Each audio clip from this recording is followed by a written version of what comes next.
Үндсэн зөвлөлт хорооны эрхэм гишүүдээ Монгол хүн гэж гайхамшигт эрднийг ярьж ардчилсан намын мөрийн хөтөлбөрийн цөм болгон баталж байна. Хүний сашгүй хамгийн үнэтэй хамгийн чухал зүйл бол эрхчлөө юм. Тиймээс бид эрхчлөөт Монгол хүнийг энэ мөрийн хөтөлбөрийн 5 хэсэгт оруулж байгаамаа.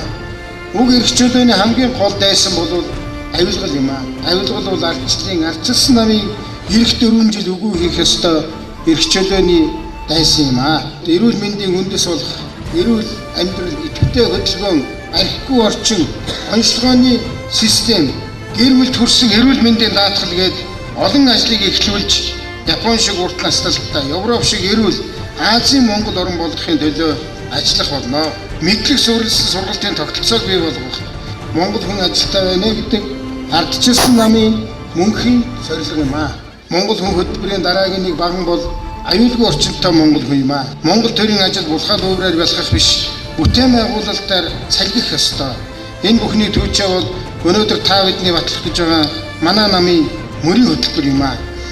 Бид дотоодын нийт бүтээгдэхүүний улсын төсвийн эзлэх хувийг багасгаж данхар төрийг сонхон болгоно. Улсын төсвийн аливаа худалдааг ил тод ард түмний хяналтанд ор явуулдаг болгоно. Бидний хөтөлбөр хэрэгжих төр цаг мөчөөс эхэлж тендерийн булхаа түүх болж төрийн нэрээр луур хэрэгжлийн нуруу өөхийг болно.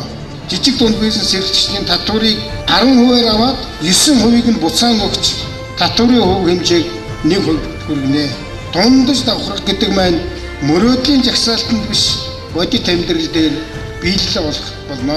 Үндсэн зөвлөлт хорооны гишүүдээ өнөөдөр бид энэхүү хөтөлбөрөөр хэлэлцэж, шүүн тунгааж, ярьж баталснараа Монголын маргааш Монгол хүнийг ивэх болно. Баярлалаа.